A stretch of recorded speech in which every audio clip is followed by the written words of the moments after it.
Tonight, a new day for the faithful, pomp, circumstance, and a new pope. What's next for the Catholic Church and what it signifies to the world.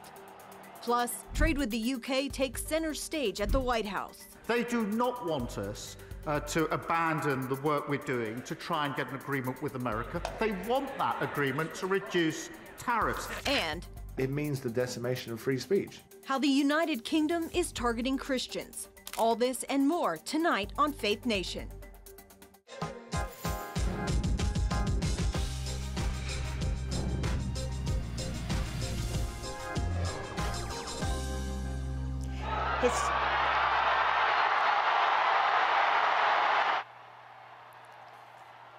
History is made at the Sistine Chapel today. White smoke signifying a new pope has been elected to lead the Catholic Church. The crowd in St. Peter's Square immediately erupting into cheers and tears of joy.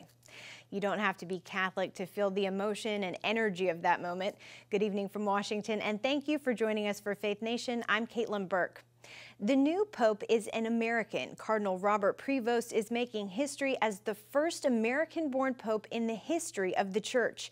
He will take on the name Pope Leo XIV. Father Thomas Reese, senior analyst at the Religion News Service, joins us now live from Rome. Father Reese, you are there getting to witness history firsthand. Tell us about the moment that the announcement was made and what it was like. Well, it was very exciting. Prevost was not the person we thought was going to be coming out on the balcony. So it was a big surprise and frankly a shock. But he's going to be a wonderful pope, I think. He's going to continue in the pattern of Pope Francis of preaching the gospel, telling people about how much God loves them, and giving the compassionate, merciful face of God to his people. You wrote on X in a reaction to the choice, "The Holy Spirit continues to surprise us." Tell us about Pope Leo XIV, his background, and why he receives so much support from the cardinals. Well, that's really a good question. I think what really made the difference is that he spent 20 years of his ministry in Peru, first as a priest and then later on as a bishop. And the Latin American cardinals seem to have liked him very much, so that they looked down him as one of their own, not a gringo. And I think their support was very decisive in electing him as Pope. What should we expect from him, style-wise, substance-wise? How does he compare to Pope Francis? Well, I think that he will be totally in line with Pope Francis's concern about justice, peace, and protecting the environment. I think that's part of the DNA of the papacy today. So he's going to be very concerned about the plight of migrants, of refugees. He's going to be calling on people to pay attention to all the starving people in the world. And he's going to be very strong in speaking out for peace. We need peace in all these places where there's violence and war going on. So I think in that way, he will continue Pope Francis. I think as an American, he will also be very sensitive to the ecumenical movement. And now Pope Francis was also very strong in support of ecumenism, even when he was the Archbishop of Argentina. But I think Pope Leo will also be very strong supporter of ecumenism. How do you anticipate this pick will be received around the world, and what do you think it signifies about the future of the church?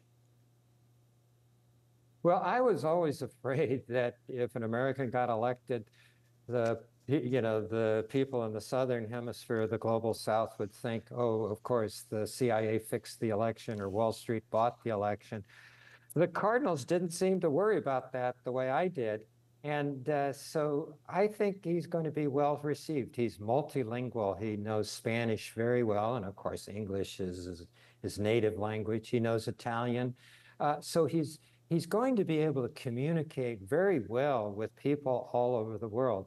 And even before he became a bishop, as head of the Augustinian religious order. He traveled all over the world visiting the members of his order who work all over the world. So he's got a lot of international experience. He's met a lot of people, and a lot of people know him. And I think he will be well received. All right, Father Reese, thank you so much for staying up to be with us all the way from Rome. We really appreciate your time. Good to be. Now to the White House and what President Donald Trump has said is a big deal. Today, he announced the first major trade deal his administration has accomplished since he launched his tariffs on Liberation Day. Trump, along with UK Prime Minister Keir Starmer, announced the United States and United Kingdom have reached a historic trade deal, and it happens on a historic day, Victory in Europe Day, which took place 80 years ago when World War II came to an end. Let's bring in our senior White House correspondent, Kelly Wright, to get more details on what's in this deal.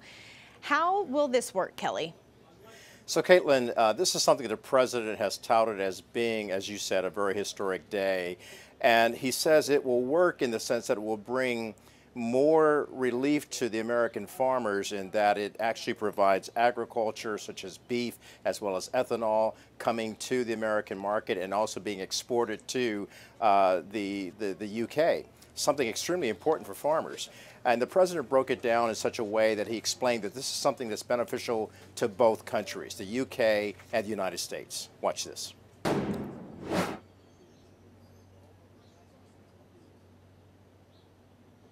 Countries have agreed that the economic security is national security and will be working together as allies to ensure that we have a strong industrial base, appropriate export controls and protections for key technologies and industries like steel. Steel is a big factor. Both countries will become stronger. As you know, Donald, when it comes to defence and security and intelligence sharing, of course, there are no two countries that are closer than our two countries. And now we take this into new and important territory by adding trade and the economy to the closeness of our relationship.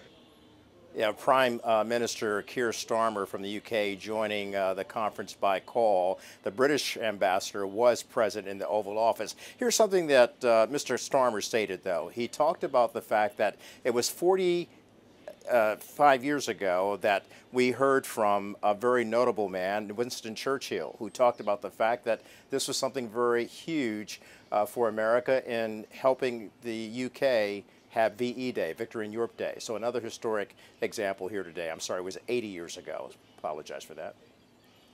Significant is the deal. What does it include in terms of benefiting the American people? We know that that has been top of President Trump's demands. So look, the benefit is this. Again, as I was stating, it's Agricultural Secretary Brooke Rollins who stated that this is going to benefit agriculture, the American farmer, in terms of beef, in terms of ethanol. And Howard Lutnick, the Commerce Secretary, in terms of steel, it will benefit the steel industry. We will see more jobs come here. And of course, the UK Prime Minister stating that more jobs will remain in the UK as well. It's a notable deal, a step in the right direction on the virtual aspect that we'll see Secretary Scott Bessent talking to China this weekend. And looking ahead to that, both the Treasury Secretary and U.S. Trade Representative Jameson Greer were in the Oval Office today, and they'll both be traveling to Switzerland to meet with Chinese representatives. What can we expect from those talks? Well, real quickly, I'll explain it this way. Scott Bessent has said, the Treasury Secretary has said that this is a de-escalation, if you will. They'll first have to de-escalate the tensions between the two countries, China and the United States. Keep in mind, the president has kept that 145% tariff imposed on China. China said that it would never come to the table to negotiate as long as those tariffs were there. Well, guess what? They're coming to the table to talk this Saturday and Sunday. We will see what happens from that meeting. All right. Caitlin? Thanks so much, Kelly. Sure. Sparks on Capitol Hill today between Democratic senators and Homeland Security Secretary Kristi Noem. Lawmakers pressed Noem on whether immigration officials had the right to detain students over their political views. Noem maintained that determination is made by the State Department. between Do you the two believe that you're asking that you me. can detain We and follow deport the a direction of legal federal permanent law. resident for expressing a political We have not opinion? detained we have not deported anybody who's a legal permanent resident or Well, a citizen of the United States. Then say you don't have the ability to do that. We have clarify that That for is the true. millions of. That is exactly what I'm doing. Secretary Noem also discussed Kilmar Abrego Garcia, the El Salvador native mistakenly deported by the administration. She said plainly there is no scenario where he returns to the U.S. Meanwhile, a major nationwide offensive led by the Justice Department led to the arrest of 205 alleged child sex predators in just a week. Known as Operation Restore Justice, the effort led to the rescue of 115 children.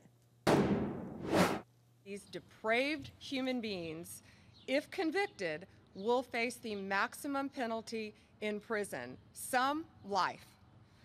We will find you, we will arrest you, and we will charge you. If you are online targeting a child, you will not escape us. The FBI and the Department of Justice will come after you, and we will prosecute you. All 55 FBI field offices were involved in the operation, as well as the Child Exploitation and Obscenity Section and U.S. state attorneys' offices around the country.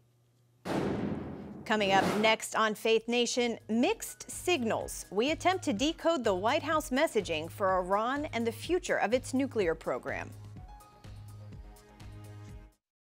The U.S. and Iran are about to enter a new round of negotiations. At the center of discussions, determining Iran's objective with its nuclear program.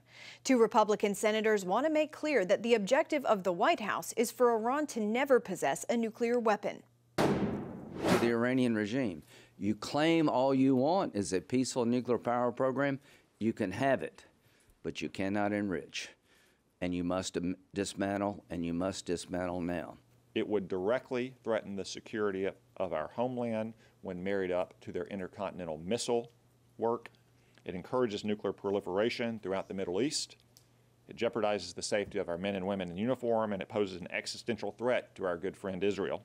Senator Graham says if things don't go according to plan, they'll have to resort to Plan B, which would involve what he referred to as a military solution. To discuss the latest on Iran and the U.S. response, we're joined by Andrea Stricker with the Foundation for Defense of Democracies. Andrea, let's start with the dueling posture we're seeing from within the administration. The president saying he's not sure if Iran would be allowed to enrich uranium under a new deal, while Vice President J.D. Vance and Secretary of State Marco Rubio say that's not in the cards. What do you think the strategy is here? Thank you for having me. I think the general trajectory positively is in the direction that President Trump first set out, which is the full dismantlement of the enrichment, the weaponization, and the missile delivery work in Iran. I think due to the technical difficulty sometimes of these conversations, things get lost in translation.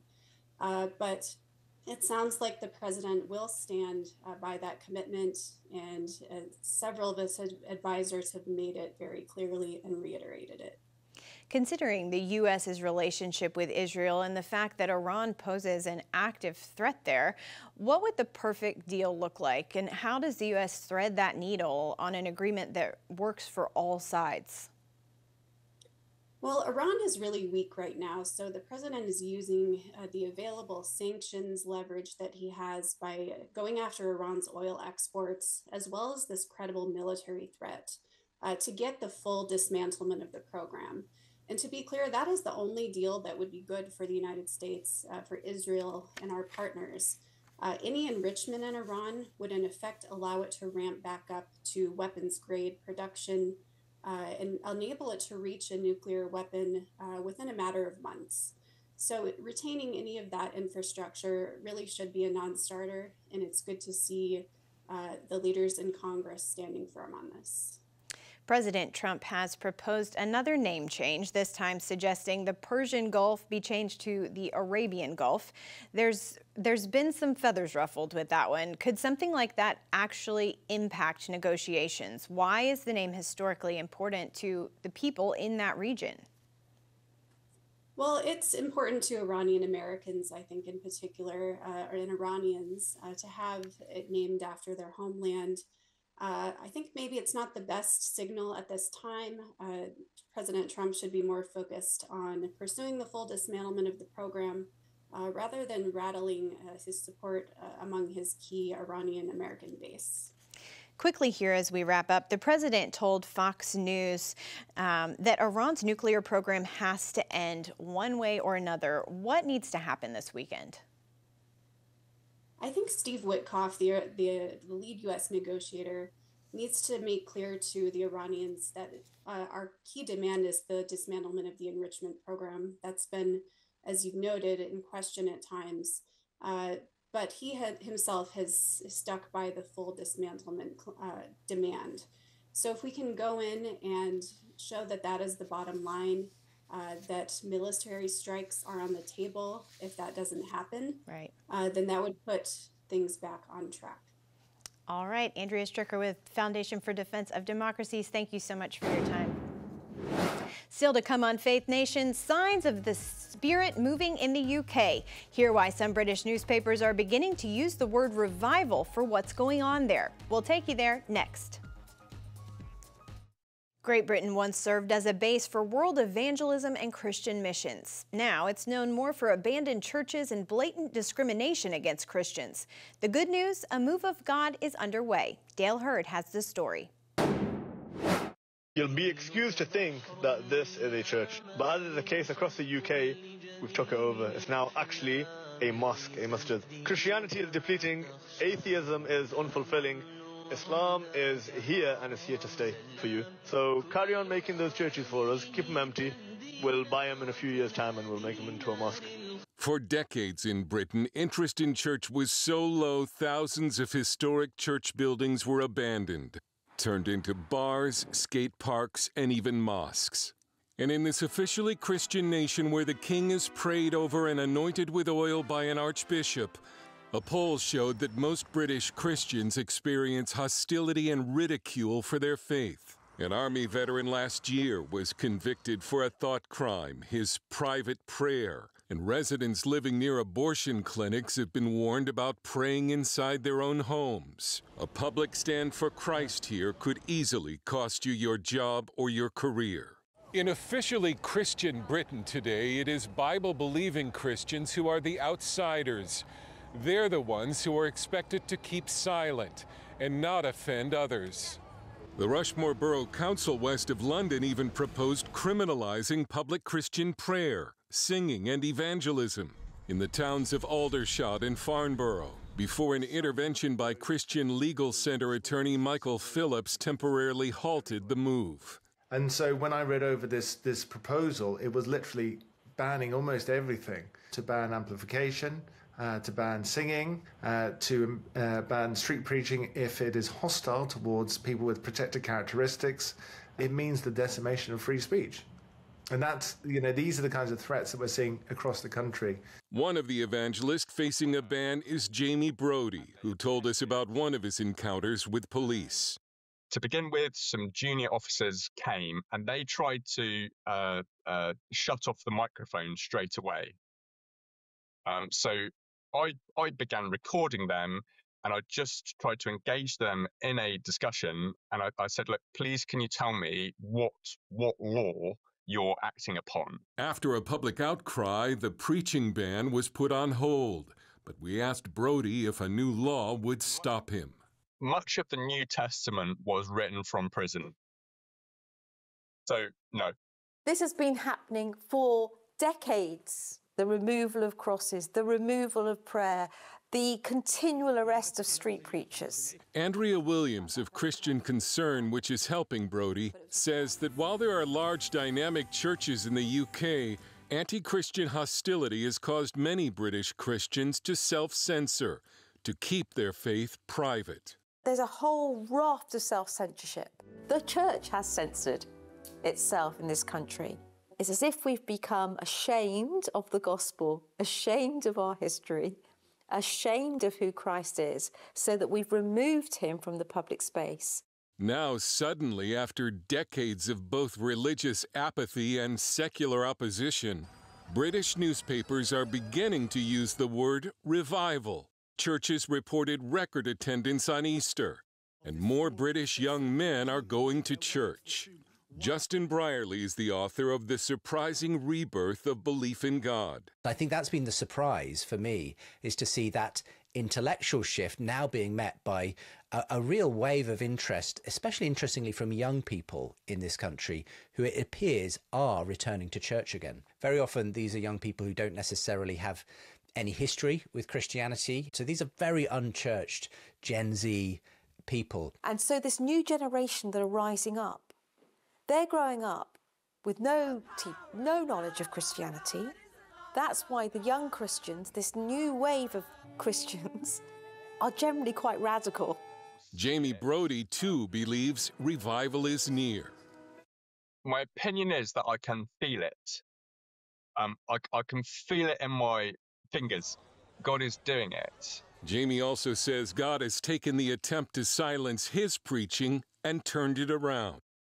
I have never seen more unity in the local area between the churches, and I've never seen more interest in evangelism.